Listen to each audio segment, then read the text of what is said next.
रहना चाहिए, अंधेरे में काहे? लाट बन्नाट शाह मुस्कुराया, कहा बेवकूफ़ हो, ये बताओ कि जब मुसलमानों के नबी नहीं आए थे तो दुनिया की पोजीशन क्या थी? अब यहां से आपको बोलना होगा दुनिया की पोजीशन क्या थी। ईसाइयों ने कहा सर ये तो मानना होगा कि जब तक मुसलमानों के नबी नहीं आए थे दुनिया में बहुत अंधेरा था, चारों तरफ तारीकी थी। गुस्से में कहा बे कितनी तारीकी थी? बोला इतना अंधेरा, इतनी तारीकी कि बाप बेटी को नहीं पहचान रहा था, बेटा माँ को नहीं पहचान रहा था। बोला फिर मुसलमानों के नबी आए तो क्या हुआ? बोला इतना उजाला फैल गया सर, इतना उजाला फैल गया कि घर घर सवेरा हो गया। बोला कितना फैला? बोला बाप ने बेटी को पहचान लिया, माँ ने बेटे को पहचान लिया। सुभान अल्लाह। का ये बता मुसलमानों का वो नबी कितने दिन जमीन के ऊपर रहा? ईसाइयों ने कहा सर सिर्फ 63 साल। अब लाट बन्नाट शाह ने गुस्से में कहा पागल तू है, बेवकूफ तू है, घटिया तू है, घामड़ तू है, बेइल्म तू है, बदअकल तू है। बोला कैसे? बोला जिस कौम का नबी सिर्फ 63 साल जमीन के ऊपर रहा तो कोना कोना रोशन कर दिया, वही नबी कयामत तक के लिए जमीन के अंदर गया है तो भीतर भीतर कितना रोशन किया होगा। ये है आमद मुस्तफा, ये है आमद मुस्तफा। नबी की आमद की बरकतें कैसे मिलती हम और आप क्या जाने। हमको तो बस याद हो गया है या नबी सलाम अलैकुम, ये भी अल्लाह का करम है कि याद हो गया। कुछ को तो ये भी याद नहीं है, और कुछ को याद भी है तो पढ़ने की तौफीक नहीं है। किसी को याद भी है तो पढ़ने की तौफीक नहीं है। जमजम साहब हम ही को एक आदमी कह रहा था कि मौलाना काहे आप लोग सलाम पढ़ते हैं? हमने कहा भाई अल्लाह ने इसीलिए पैदा किया तो हम क्या करें? बोला नहीं नहीं नहीं पढ़ना चाहिए। हमने कहा क्यों, दलील दो, हमको समझाओ ना। बोला सलाम उसको किया जाता है जो नजर आए, जो नजर नहीं आता उसको सलाम क्यों किया जाएगा? हमने कहा सवाल तो बड़ा गंभीर किया है, इसको जवाब भी उतना ही गंभीर देना होगा।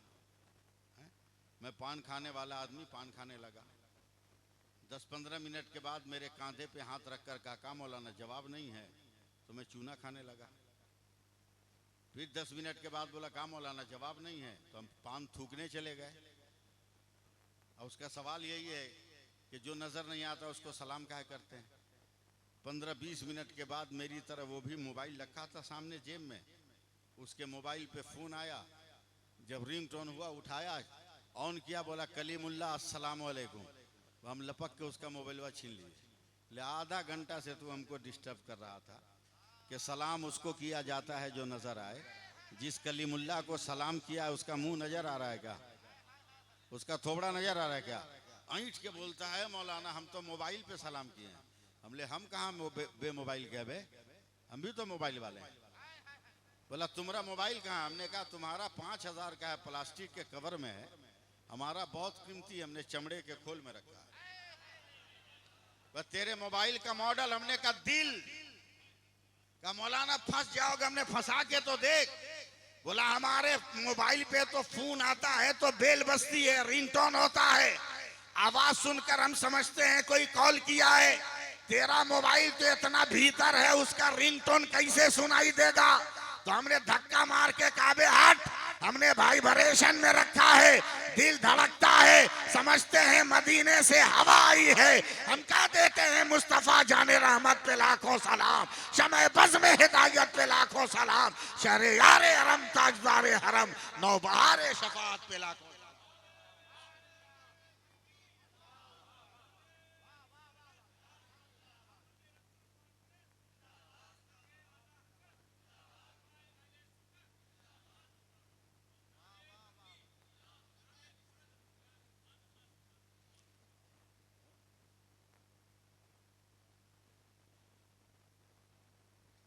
हाँ बस 5 मिनट में खत्म कर रहे हैं। हाँ।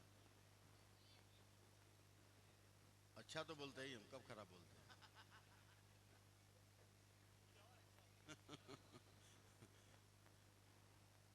मेरे नबी की आमद की बरकतें देखिएगा, कि मेरे नबी की आमद की बरकतें, कैसी किरदार साजी की है मेरे नबी। जरूरत इस बात की है कि हम नबी के किरदार को घर घर पहुंचाएं।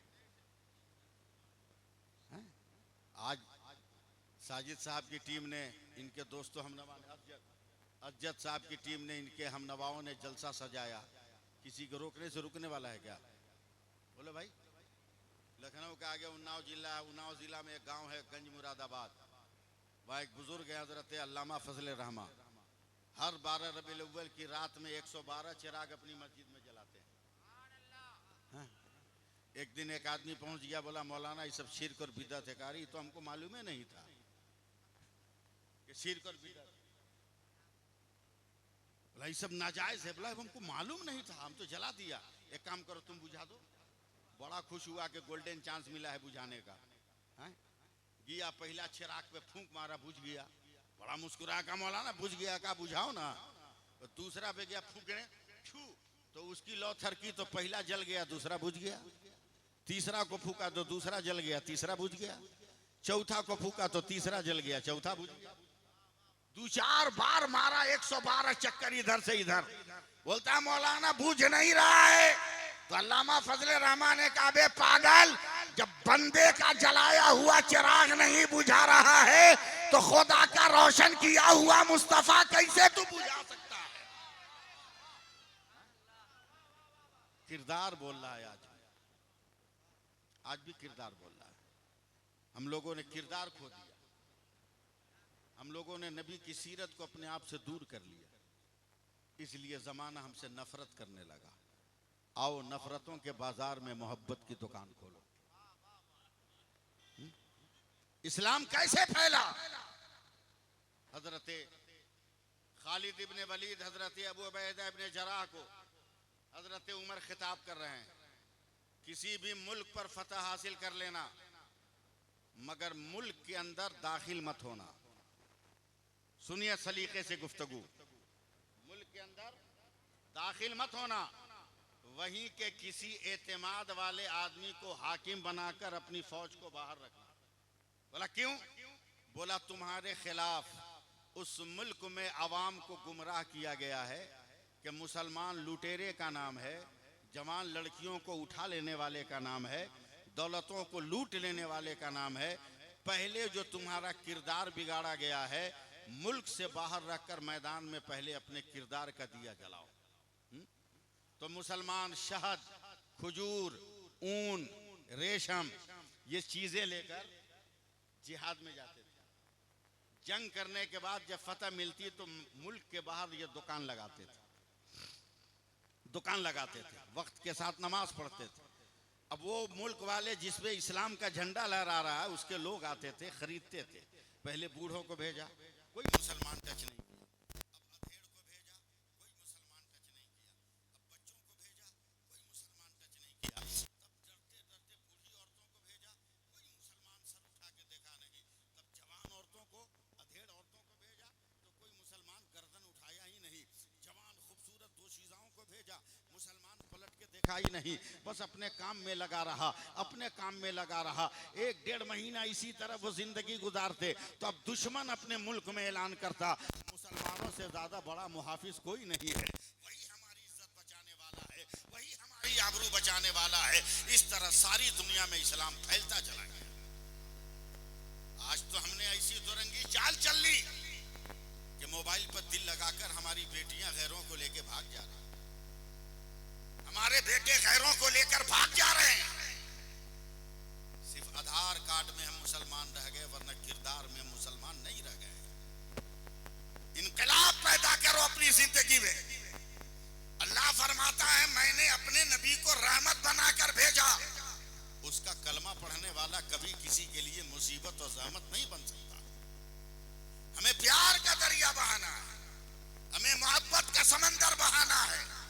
फिर देखो दुनिया तुम्हारा एहतराम करती है कि नहीं, तुम्हारे करीब दुनिया आती है कि नहीं आती है। इतनी बुराइयों के बावजूद मैं बहुत साफ साफ बोलता हूं, गौर से सुन लीजिएगा, मेरे इशारे को समझ लीजिएगा। इतनी बुराई मुसलमानों की करने के बाद भी हिंदुस्तान में किसी भी धर्म के मजहबी स्थल पर कोई अपने बच्चे को और पानी की बोतल लेके नहीं जाता। आज भी अगर कोई आता है तो मस्जिदों के दरवाजे पर आता है। उन्हें यकीन है कि मस्जिद से निकलने वाला पाक होता है, साफ होता है, नेक होता है। अगर वो दम कर देगा तो बीमारियां भाग जाएंगी। इतनी बुराई करने के बावजूद भी याद रखो, याद रखना एक लफ्ज, हम मुसलमान हैं। अपने नबी की शरीयत और दीन पे चलने का अगर हम लोगों ने तय कर लिया तो जमाना कुछ भी करे हमारा कुछ बिगाड़ नहीं सकता। जब फारान की चोटी पर नबी अकेले थे, पूरी कायनात में नबी अकेले मुसलमान, तो जमाना कुछ न बिगाड़ सका। साथ में अबू बकर आए तो 2 हो गए, खदीजा आई तो 3 हो गए, हजरत अली आए तो 4 हो गए, मगर जमाना कुछ न बिगाड़ सका। अब तो कोने कोने में मुसलमान है, अब जमाना क्या बिगाड़ देगा? हम खुद अपने आप को बिगाड़ रहे हैं, हम खुद अपने आप को तबाह कर रहे हैं। और मैं ऑपरेशन नहीं करूंगा, वरना ऑपरेशन करूंगा ना तो यही खून बहने लगेगा। नशों की हालत में जलसों को तबाह करने वाले आप हो। लज्जत और चाशनी लेकर मिलादों को बर्बाद करने वाले आप हो। अगर मिलादों को, जलसों को किरदार साजी के लिए बनाते, आज हमारे जलसों से पैगाम मोहब्बत जाता, नफरत का पैगाम ना जाता। याद रखो, दुनिया में तकरीर का गोशा सुनो, दुनिया में क्या नहीं, दुनिया में 2 मक्खी हमने कहा है। दुनिया में 2 मक्खी, क्या है? 2 मक्खी। एक आम मक्खी जहां बैठ जाएगी भगाओगे वहीं आके बैठेगी। समझ रहे मेरी बात मैं क्या कह रहा हूं? हाँ हूं, बोलो ना कि मैं पिलर के सामने छत के नीचे बैठ के चिल्ला रहा हूं। ये जो आम मक्खी है ये कहीं भी बैठ सकती है, पेशाब पर, पखाने पर, गंदगी पर, कचड़े पर, कहीं भी बैठ सकती है। मगर उसी मक्खी की तरह एक मक्खी है जिसको शहद की मक्खी कहते हैं। वो कभी कचड़े पर नहीं बैठती, कभी गलाजत पर नहीं बैठती, कभी नजीस और नापाक चीजों पर नहीं बैठती। अगर वो मक्खी बैठती है तो कभी गुलाब के फूल पर, कभी चंपा के फूल पर, बोलो ना यार कुछ, कभी सब्ज पत्तों पर, हरी हरी डालियों पर। उससे किसी ने पूछा है, शहद की मक्खी तू बेल का भी रस चूसती है, नींबू का फूल का भी रस चूसती है, गुलाब का भी चूसती है, गेंदा जैसे जहरीले फूल का भी रस चूसती है, मगर इतना खरा, मीठा, खट्टा, तीता रस तेरे पेट में जाने के बाद मीठा कैसे होता है? तो शहद की मक्खियां कहती हैं कि रस चूस कर, पेट भर कर जब आप अपने छत्ते की तरफ चलते हैं तो अपने रसूल पर दरूद पढ़ते हुए चलते हैं, इसलिए हमारा रस मीठा हो जाता है।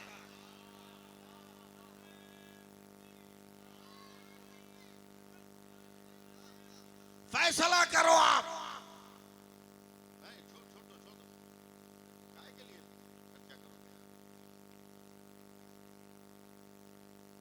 क्या बोल रहे थे? ज़हन से बात निकल गई, सुभान अल्लाह बोलो। अब फैसला करो आप। दोनों मक्खी है मगर एक खलासत पर बैठ रही है, एक नजाफत पर बैठ रही है, एक बुरी जगह बैठ रही है, एक अच्छी जगह बैठ रही है। बुरी जगह बैठने वाली मक्खी का कोई एहतराम नहीं करता, मगर शहद की मक्खी का एहतराम करे न करे मगर इंसान शहद का एहतराम करता है। इसलिए कि कुरान में है कि शहद वो चीज है, वो नेमत है जो मौत के अलावा हर बीमारी का इलाज है। उसी तरह इंसान भी 2 तरह का है, आदमी भी दो तरह के, एक वो जिसके दिल में ईमान है और एक वो जिसने सिर्फ जबान से दावा किया ईमान का। तो जिसने सिर्फ दावा किया ईमान का वो कहीं भी बैठ जाएगा, जुआ पर बैठ जाएगा, सट्टा पे बैठ जाएगा, दारू पे बैठ जाएगा, शराब की भट्टी पे बैठ जाएगा, गुनाहों के अड्डे पर बैठ जाएगा। मगर जो दिल से ईमान वाला है वो जब भी बैठेगा, कभी तहियात में बैठेगा, कभी तहज्जुद में सर झुकाएगा, कभी क़याम में रहेगा, कभी रुकू में रहेगा, कभी सजदा में रहेगा। और ऐसा ही इंसान को अल्लाह अपना वली और अपना दोस्त कहता है।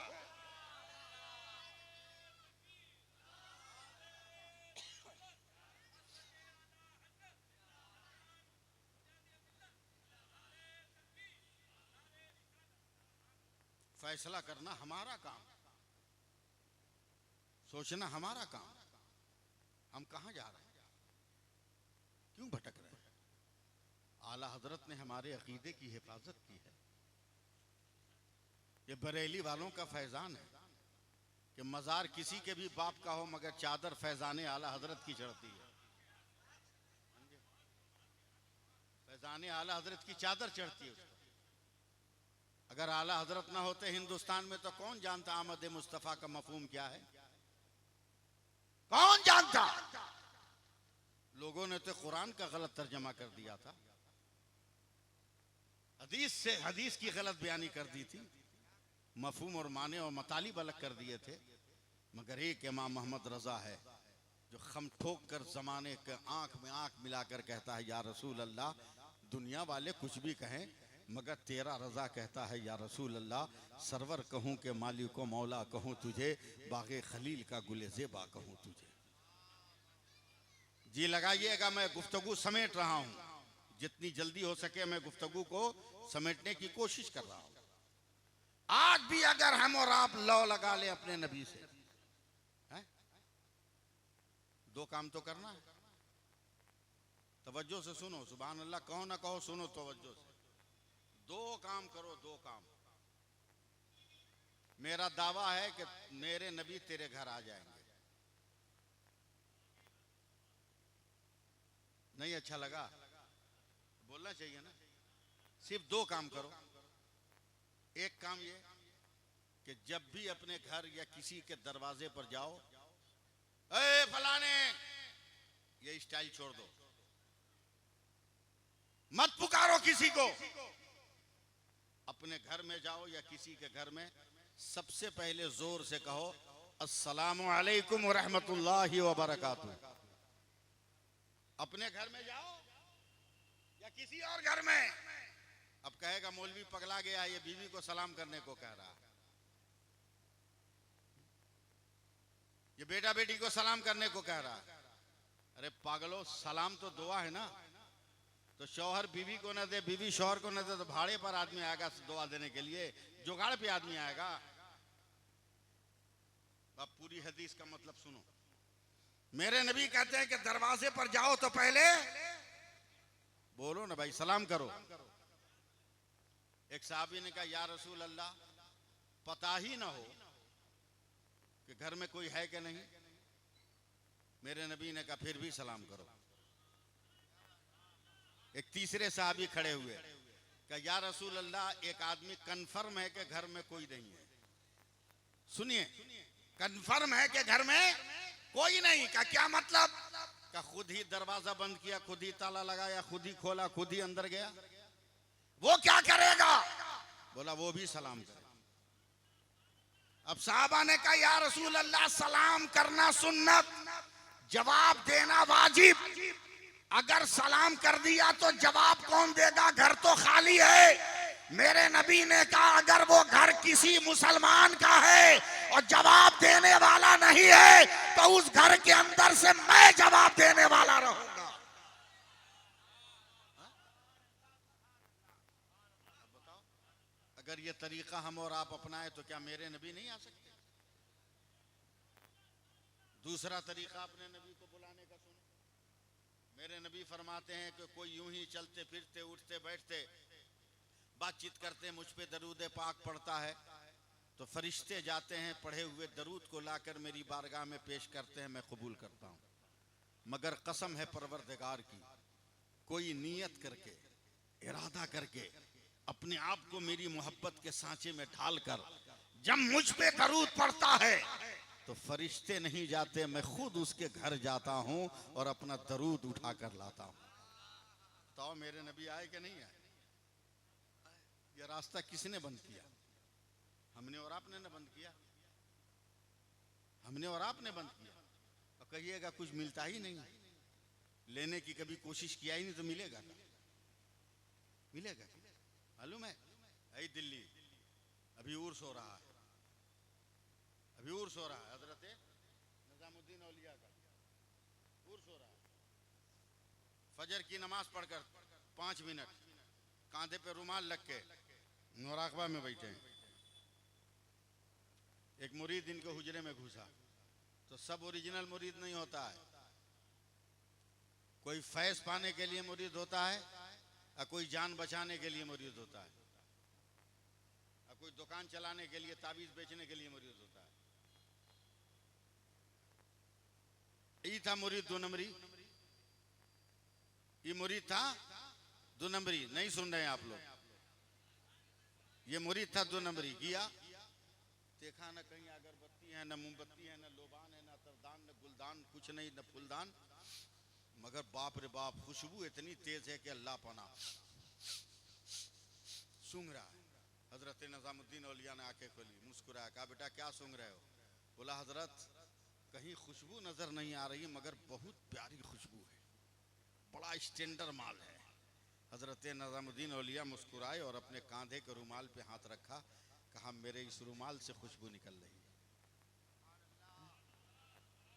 कच्चा मुरीद था, दिल में ख्याल आया कि पीर साहब का भांडा फोड़ने का गोल्डन चांस ले लो। का सरकार रुमलवा हमको दे दीजिए ना। दरियाए अता जोश पे था, हजरत निजामुद्दीन औलिया ने दे दिया। ये चला लेकर सोचा कि पीर साहब का भांडा फोड़े, समझे?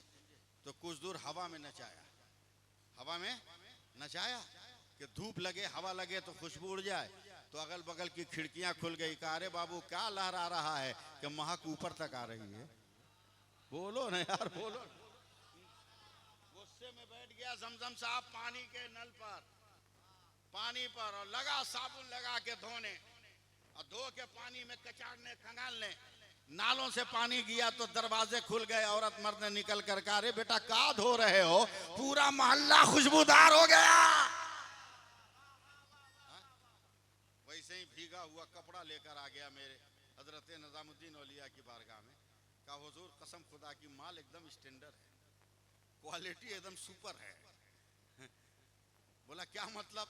क्या इतना स्टैंडर्ड माल है कि धूप में रखा फिर भी नहीं उड़ी, पानी में बैठ के धोया फिर भी नहीं खत्म हुई, बल्कि ये माल इतना स्टैंडर्ड है ना कि और खुशबू तेज हो गई। जलाल चढ़ गया हजरत निजामुद्दीन औलिया का। काबे जालिम, क्या तुमने समझा है कि महबूब इलाही ने इसमें इत्र की खुशबू लगाई है? इसमें इत्र की खुशबू नहीं है, मेरे नबी के पसीने की खुशबू है। मोहब्बत से बोल दीजिए सुभान। मेरे नबी के पसीने की खुशबू है। था 2 नंबरी तो था ही आदमी, समझे? बोला कहाँ मदीना कहाँ दिल्ली, खुशबू आई कैसे? जवाब सुनो, बस यही तकरीर खत्म, जवाब सुनो। हजरत महबूब इलाही फरमाते हैं कि फजर की नमाज पढ़कर मैं बगैर गिनती के, बगैर तस्बीह के दरूद पाक पढ़ता रहता हूँ, और जब दिल को यकीन आता है कि अब मेरा दरूद मदीना गुंबद खजरा तक पहुंच गया होगा तो बंद कर देता हूँ। मुझको कल से बुखार लगा, इतना बुखार कि आज फजर की नमाज के बाद मुझको दरूद पढ़ने का ख्याल ना रहा। मैं अपने बिस्तर पे आके लेट गया। सूरज चढ़ने लगा, दिन का उजाला फैलने लगा। मैं अकेला अपने कमरे में लेटा हूँ। अचानक मुझको एहसास हुआ कि मेरे दरवाजे पर कोई खड़ा है। मैंने घबरा कर आंखें खोली तो मैंने देखा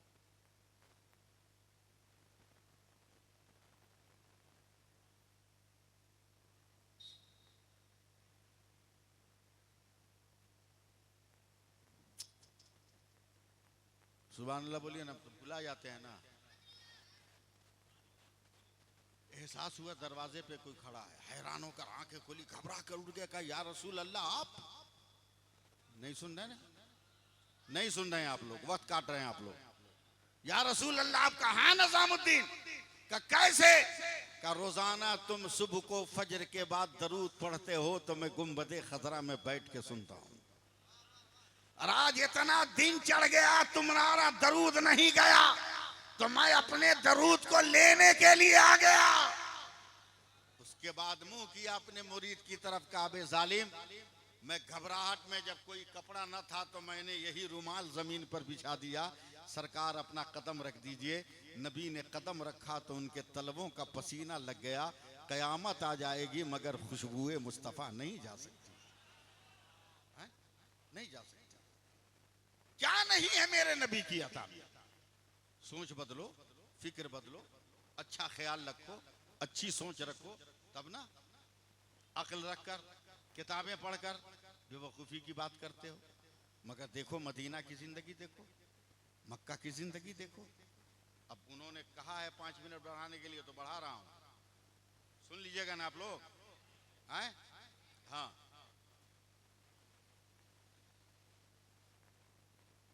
अंधा को किसी से मिलना हो तो किसी दूसरे से पूछेगा ना, फला कहाँ है? एकदम ध्यान नहीं आप लोगों का। कोई आए कोलू टोला में और असजद से मिलना हो तो पूछेगा ना। कमरट्टी कोई जाए मुझसे मिलना हो तो पूछेगा ना। संबलपुर को जाए शहजाद से मिलना हो तो पूछेगा ना। जमजम से अगर मिलना हो, बांकड़ा जाएगा तो पूछेगा ना। बैकर से मिलना हो तो जगत दल जाएगा, है? तब ना कोई पूछेगा, तब ना अंधा, है? अरे अंधा पूछेगा तब ना, बगैर पूछे समझ जाएगा कहाँ है पैकर, है? नहीं। लेकिन मैं देखो वाकया सुना रहा हूँ। एक सहाबी आंखों में, मैं अंधा नहीं कह सकता, सहाबी है, आंखों में रोशनी नहीं, एहतियात का दामन है, अंधा नहीं कहूंगा, आंखों में रोशनी नहीं है। जरा सा हिलडुल करो ना आप लोग, आंखों में रोशनी नहीं है। पूछना पड़ेगा ना कि मेरे नबी किधर है। मगर स्टाइल देखना कलकत्ता वालों, स्टाइल देखना, सीना तान के चल रहे हैं, चल रहे हैं, चल रहे हैं, चल रहे हैं। जरा सा आप मेहनत करो, चल रहे हैं। आया मस्जिद नबी के गेट पर पहुंचे, मस्जिद नबी के दरवाजे पर हाथ रखा, दोनों हाथ रखा, मुंह को अंदर किया, धड़ बाहर है, इधर देखो, धड़ बाहर, मुंह अंदर। मुंह अंदर करने के बाद साहबी ने करना क्या शुरू किया? पूछा नहीं, अबू बकर नबी कहाँ है, उमर नबी कहाँ है, उस्मान नबी कहाँ है, मौला अली नबी कहाँ? पूछा नहीं। क्या करने लगे? मुंह घुसाकर अंदर सूंघने लगे।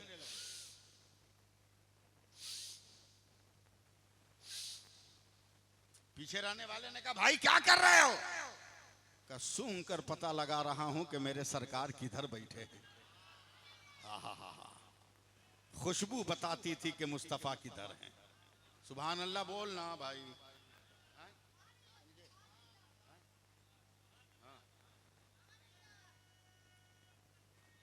टाइम मत बढ़ाओ।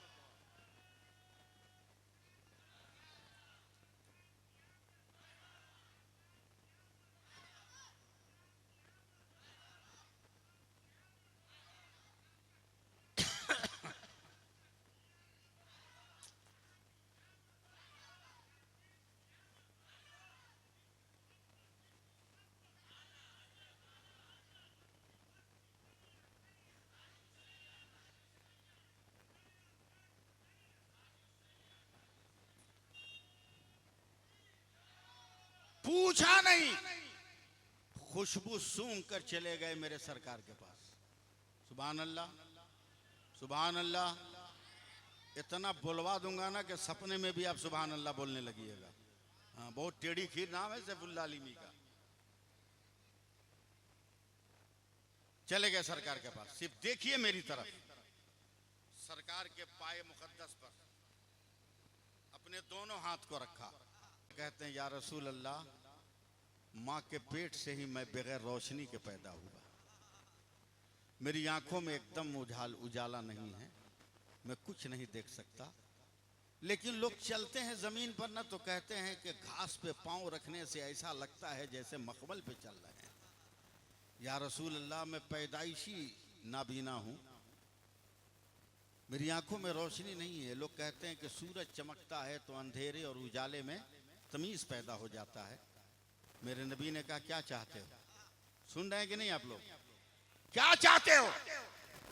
कहा या रसूल अल्लाह, दुआ कर दीजिए ना कि अल्लाह मेरी आंख को रोशन कर दे, मेरी आंखों में रोशनी दे दे। नबी खामोश हैं। अगल बगल बैठे सहाबा कहते हैं या रसूल अल्लाह, करम कर दीजिए ना, करम कर दीजिए ना, करम कर दीजिए ना। फुगाने इश्क़ नबी बेअसर नहीं होती, अज़ां बिलाल न दे तो सहर नहीं होती। मेरे हुजूर की शान करम क्या क्या कहना, वो भीख देते हैं लेकिन खबर नहीं होती। है? मेरे नबी ने हाथ उठाया, मेरे नबी ने हाथ उठाया, दुआ करने के लिए नहीं। सिर्फ देखिए, दाहिने हाथ की शहादत की उंगली को मुंह में रखा, थूक से लुआबे दहन से भिगाया, सुरमा की सलाई की तरह दोनों आंखों में घुमा दिया। आंखों में सलाई का घूमना था कि उनकी आंखें रोशन हो गई। मगर अब इसके बाद को सुनने के लिए जोर से सुभान अल्लाह कहिए। जैसे ही आंखें रोशन हुई जमजम साहब, फेस टू फेस एकदम सामने मेरे मुस्तफा का जलवा था। पहली नजर मुस्तफा जाने रहमत के चेहरे पर पड़ी तो उस सहाबी ने आंख पे हाथ रख लिया, बंद कर लिया। कहा या रसूल अल्लाह, दुआ कीजिए जैसे मैं पहला था वैसे हो जाऊं, जैसे रोशनी नहीं थी वैसा हो जाऊं, जैसे कुछ नजर नहीं आता था वैसा हो जाऊं।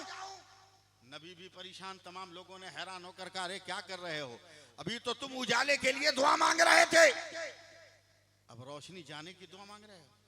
मेरे नबी ने भी घबरा कर कहा अरे क्या कर रहे हो? कहा सरकार दुआ कर दीजिए ना, मैं पहले की तरह हो जाऊं। कहा क्यों? अब कलकत्ता वालों जवाब सुनो। वो सहाबी कहते हैं या रसूल अल्लाह, मैंने सुना है ना कि आदमी पहली नजर में जिस चीज को देखकर आंख बंद कर लेता है, तो जब तक आंख नहीं खोलता, जिसको देखा है वो जलवा उस वक्त तक उसकी आंख में रहता है।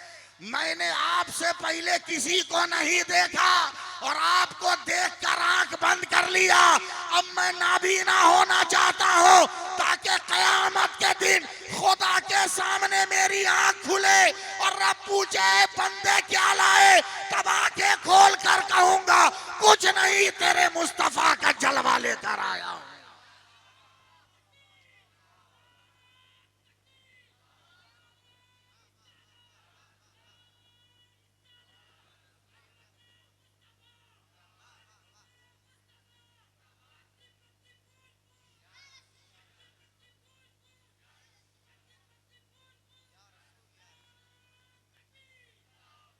लेकिन हम लोग सिर्फ अपने आप को महदूद कर दिया अपनी खोज, अपनी तलाश तक।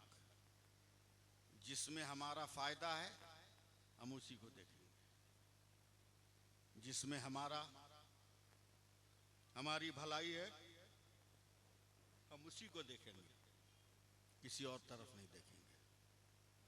मैं पूरे हिंदुस्तान में एक पैगाम दे रहा हूं असजद, और हिंदुस्तान में देता हूं, यहां भी दे रहा हूं। ज्यादा बुकराती करने की जरूरत नहीं है मुसलमानों, ज्यादा बुकराती करने की जरूरत नहीं है, ढेर किताब उताब पढ़ने और खंगालने की जरूरत नहीं है, समझे? बस एक काम करो, जल्दी से बता दो कि ये है क्या।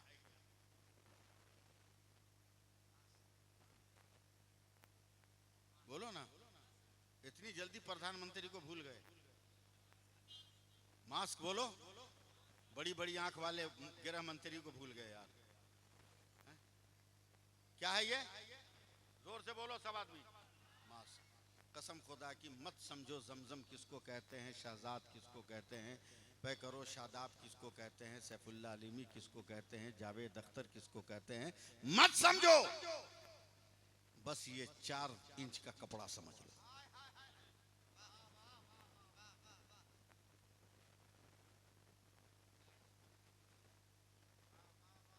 सिर्फ ये 4 इंच का कपड़ा समझ लो। तवज्जो दो इधर, तवज्जो दो, बहुत बड़ी बात कर रहा हूं, बात हवा हो जाएगी। ध्यान दो इधर। 4 इंच का कपड़ा समझ लो। है तवज्जो है? सुभान अल्लाह कह के बताइए। पूरी दमदम साहब, पूरी दुनिया की मेडिकल साइंस का ये चैलेंज कि दुनिया का कोई मर्द औरत कोई भी वजूद अगर 4 इंच के कपड़े से अपने नाक मुंह को ढक ले, उसको दुनिया की कोई बीमारी नहीं लगेगी।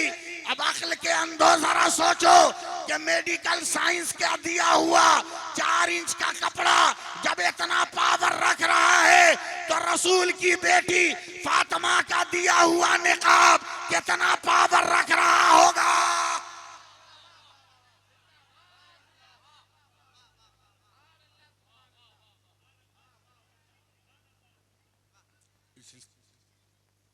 इसलिए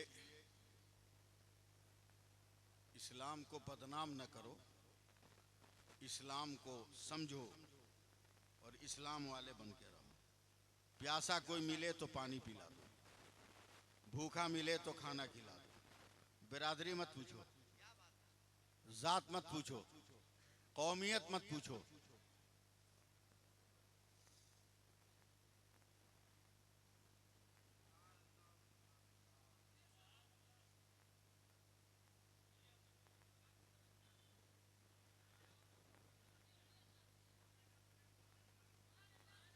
खुल गया, हर शय की जबान से एक ही आवाज आती रही, अस्सलातु वस्सलामु अलैका या रसूल अल्लाह, अस्सलातु वस्सलामु अलैका या रसूल अल्लाह, अस्सलातु वस्सलामु अलैका या रसूल अल्लाह। जब मेरे नबी की मिलाद के मौके पर कायनात की हर शय ने दरूद व सलाम पढ़ा था, तो कलकत्ता के मुसलमानों, आओ आमद मुस्तफ़ा के मौके पर हम भी खड़े होकर अपने नबी पे सलात व सलाम पढ़ लें।